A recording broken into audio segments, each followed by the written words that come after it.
नमस्ते किसान साथियों, स्वागत है आप सभी किसान भाइयों का एक बार फिर आपके अपने YouTube चैनल के फार्मिंग में। किसान भाइयों, हर बार की तरह आज फिर मैं प्याज किसानों के लिए बहुत ही खुशी की खबर लेकर आया हूं। जैसे कि मैंने समय समय पर आपको वीडियो बनाकर अपलोड किए हैं कि हमें प्याज रोकना चाहिए, बेचना चाहिए, तेज़ी मंदी की सही और सटीक जानकारी वीडियो के माध्यम से मैंने हर बार आपको दी हैं। और अभी मैंने जो पिछला वीडियो बनाया था उसमें भी आपको बताया था कि 15 अगस्त के बाद में हमें प्याज बाज़ार भाव में अच्छे भाव देखने को मिलेंगे, तो उसका असर भी आपको देखने को मिल रहा है। तो अब हमें आगे क्या रणनीति बनानी है, किस तरह से हमें प्याज को बेचना चाहिए या रोकना चाहिए, थोड़ा और अभी इंतज़ार करना चाहिए। तो किसान भाइयों, मैंने हर बार आपको सही और सटीक जानकारी दी हो। इस बार भी अब मैं जो जानकारी लेकर आया हूँ वो बहुत ही खुशी की खबर है। जिस प्रकार हमने अभी तक इतना इंतज़ार किया है, धैर्य रखा है और एक अच्छे भाव की उम्मीद में हमने अभी तक प्याज को संभाल के रखा है, तो थोड़ा और इंतज़ार कीजिए। अभी बिल्कुल भी जल्दबाजी हमें करने की कोई आवश्यकता नहीं है। थोड़ा सा और इंतज़ार कीजिए, आप उम्मीद से ज़्यादा भाव आपको प्याज को देखने को मिलेंगे। तो क्या है पूरी रिपोर्ट, आइए वीडियो में हम विस्तार से चर्चा करते हैं। तो वीडियो पूरा अवश्य देखिएगा किसान भाइयों, क्योंकि इस 6 मिनट के वीडियो से किसान भाइयों आपको पूरी जानकारी मिल जाएगी कि आपको किस तरह से रणनीति बनानी है, प्याज को अभी और रोक के रखना है या हमें थोड़ा थोड़ा करके बेचना चाहिए।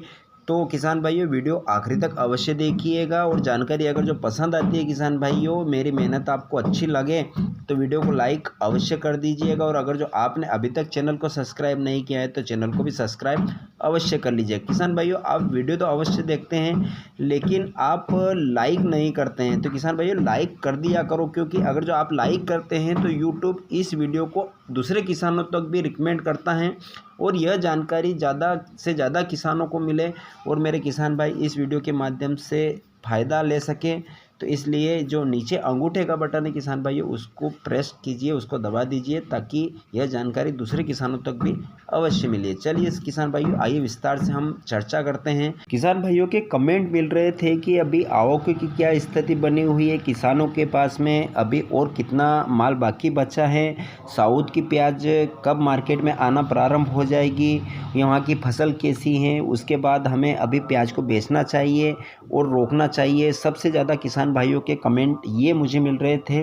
तो किसान भाइयों, मैं आपको सभी सवालों के जवाब इस वीडियो में आपको मिल जाएंगे। तो सबसे पहले किसान भाइयों हम बात करते हैं आवक की। तो आवक अभी इंदौर मंडी में 40 से 50 हज़ार कट्टे की हमें देखने को मिल रही हैं और यही आवक हमें शुरू से देखने को मिल रही है, जहां किसान भाइयों ने एक सूझबूझ से रणनीति बनाई और आवकों को नहीं बढ़ने दिया, तो उसका आज हमें रिजल्ट देखने को मिल रहा है कि भाव कहीं से कहीं हमें दबता हुआ नज़र नहीं मिल रहा आ रहा है।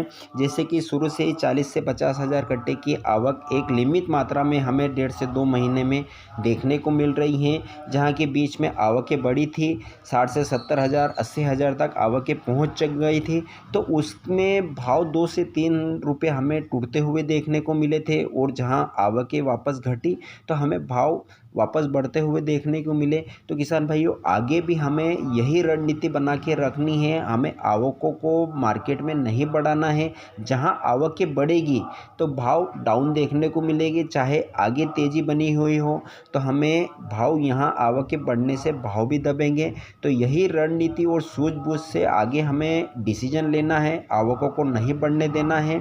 उसके बाद हम बात करें कि अभी किसानों के पास में कितना और प्याज बाकी बचा है। तो किसान भाइयों, मध्य प्रदेश की अगर जो हम बात करते हैं तो मध्य प्रदेश में 70% माल निकल चुका है और 30% अभी और किसानों के पास में प्याज बचा हुआ है। जो छोटे किसान हैं वो तो समझ लो कि बहुत सारा प्याज उन्होंने बेच दिया है। जो बड़े किसान हैं, जो ज़्यादा पैमाने पर प्याज की खेती करते हैं, तो उनके पास यूँ समझ लो कि 30 से 40% माल बाकी बचा है। और यही स्थिति राजस्थान की भी है। राजस्थान में यूँ समझ लो कि 80% प्याज निकल चुका है, 20 से 25% प्याज अभी और उनके पास में बचा हुआ है। तो ये स्थिति है मध्य प्रदेश और राजस्थान की। तो किसान भाइयों, काफ़ी माल हमने निकाल चुके हैं और काफ़ी कम मात्रा में हमारे पास में अभी प्याज बाकी बचा है और हमें एक लंबी पारी खेलनी है। तो लंबी पारी यूँ समझ लो कि 2 से 2.5 महीने की हमें पारी खेलनी है। तो हमें सूझबूझ से रणनीति बनानी है ताकि हम अच्छा भाव ले सके।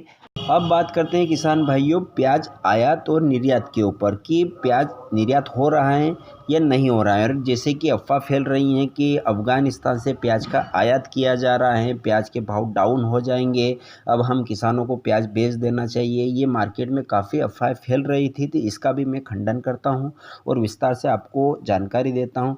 तो अभी बीच में जैसे कि बांग्लादेश में प्याज निर्यात कुछ समय के लिए बंद हुआ था, जैसे कि वहाँ के जो हालात बने हुए, जहाँ वहाँ उग्रवादियों ने जिस तरह तोड़फोड़ की और चक्का जाम किया, उसके कारण कुछ गाड़ियाँ बॉर्डर पर रुकी थी। लेकिन अभी थोड़ी थोड़ी स्थिति सामान्य हो रही है, जैसे कि वहाँ के हालात सुधर रहे हैं और आने वाले 1 या 2 सप्ताह में वहाँ की सामान्य स्थिति हो जाएगी। तो जिस तरह से पहले निर्यात हो रहा था और उसी तरह से प्याज निर्यात होना प्रारंभ हो जाएगा, तो हमें अच्छा निर्यात देखने को मिलेगा। अब बात करते हैं अफ़गानिस्तान से प्याज आयात की। काफ़ी किसान भाइयों के कमेंट आ रहे थे कि अफ़गानिस्तान से क्या प्याज का आयात हो रहा है। तो किसान भाइयों ये अफवाहें मार्केट में ज़रूर फैली थी कि अफ़गानिस्तान से प्याज का आयात हो रहा है। तो किसान भाइयों सरकार ने कोई अफ़गानिस्तान से प्याज का आयात नहीं किया है, ये सिर्फ मार्केट में झूठी अफवाहें फैलाई थी। हाँ ज़रूर 5-7 गाड़ियाँ अफ़गानिस्तान की हमारे भारत आई थी, लेकिन वह यहाँ आकर भी कम रेट में बिकी, 27-28 रुपये तक बिकी। तो वहाँ के व्यापारियों ने प्याज यहाँ इस भाव में नहीं बेचना चाहा और उसके बाद कोई गाड़ी भारत में नहीं आई है। तो आप निश्चित रहे आगे भी कोई गाड़ी नहीं आने वाली है भारत। अब बात करते हैं किसान भाइयों की साउथ में प्याज की क्या स्थिति है। बहुत सारे किसान भाई पूछ रहे थे कि साउथ की प्याज सितंबर में आना प्रारंभ हो जाएगी, वहाँ की प्याज अच्छी है। तो किसान भाइयों पहले वहाँ की प्याज बहुत अच्छी कंडीशन में थी, लेकिन अभी लगातार कई दिनों से वहाँ भारी मात्रा में बारिश हो रही हैं और बारिश के कारण कहीं ना कहीं वहाँ की जो फसलें हैं वह डैमेज हो रही हैं। और अगर जो आगे भी इसी तरह बारिश होती रही तो वहाँ की फसलें लेट होगी और डैमेज भी होगी और उसका ही असर हमें कहीं ना कहीं अभी देखने को मिल रहा है। जो कि ये 3-4 दिनों से जो उछाल आ रहा है मंडियों में, उसी का असर हमें देखने को मिल रहा है। तो वहाँ की यूँ समझ लीजिए कि जो सितंबर में आना प्रारंभ हो जाती हैं तो कहीं ना कहीं थोड़े 15-20 दिन लेट होगी, तो उसका भी असर मार्केट में हमें देखने को मिलेगा, भाव में तेज़ी देखने को मिलेगी।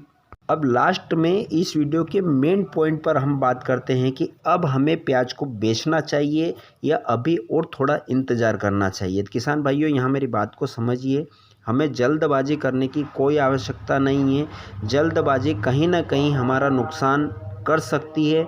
हमने इतने लंबे समय से अच्छे भाव के इंतज़ार में प्याज को संभाल कर रखा है, उसकी देखभाल की है, तो थोड़ा सा और इंतज़ार करने की आवश्यकता है। जैसे कि मैंने पिछले वीडियो में भी बताया था कि आप 15 अगस्त का इंतज़ार कीजिए।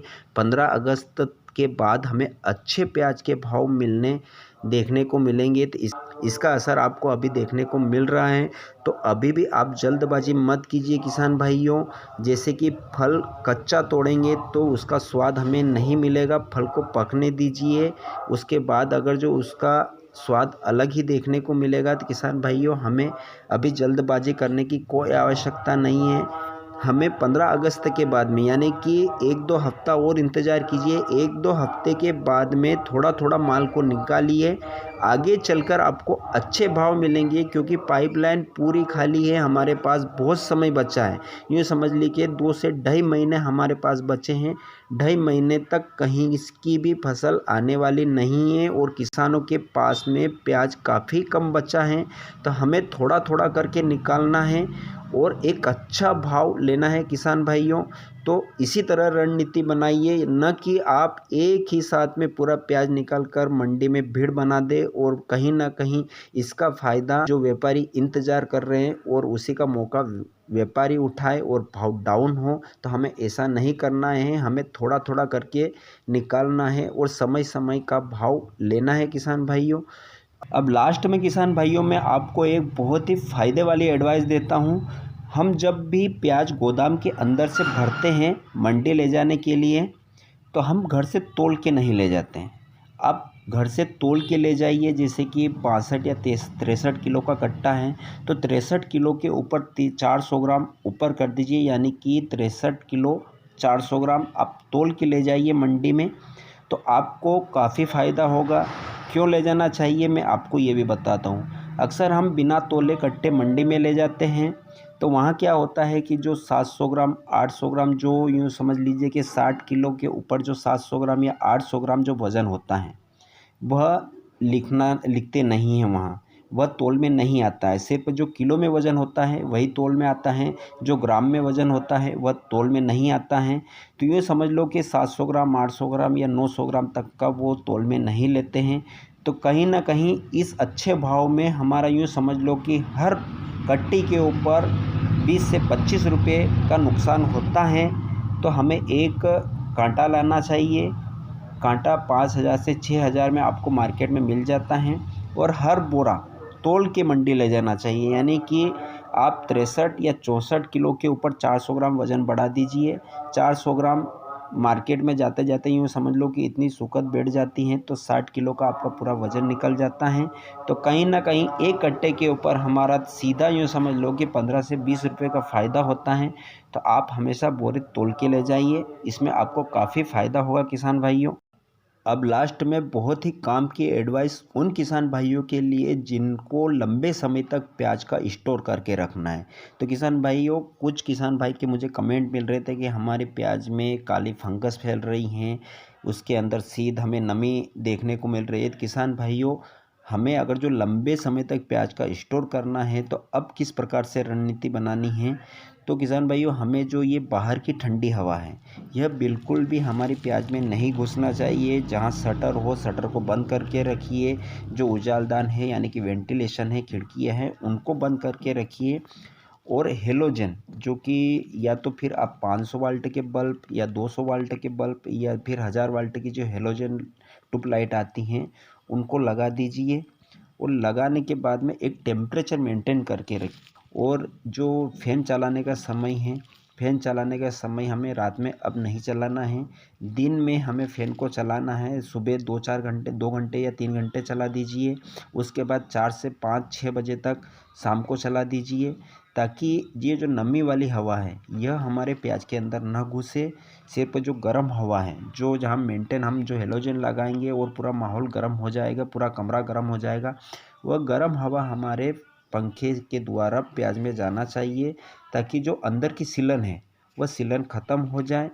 और बाहर की हवा बिल्कुल भी नहीं घुसना चाहिए। वेंटिलेशन को बंद करके रखें और दरवाजे खिड़की को भी बंद करके रखें। जिस समय धूप या तेज़ धूप या गर्म हवा तो अब नहीं आ रही हैं, जिस समय तेज़ धूप निकलती है उसी समय आप वेंटिलेशन या खिड़कियों को खोलेंगे तो आपकी प्याज में सीलन की समस्या बिल्कुल देखने को नहीं मिलेगी। तो ये थी किसान भाइयों एडवाइस।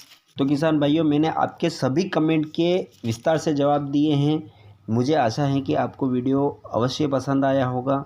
तो अगर जो आपने अभी तक भी लाइक नहीं किया है तो लाइक भी कर लीजिएगा। फिर मिलेंगे एक नए वीडियो में नए विषय के साथ में। जय जवान जय किसान, स्वस्थ रहिए, मस्त रहिए, अपना ख्याल रखिए।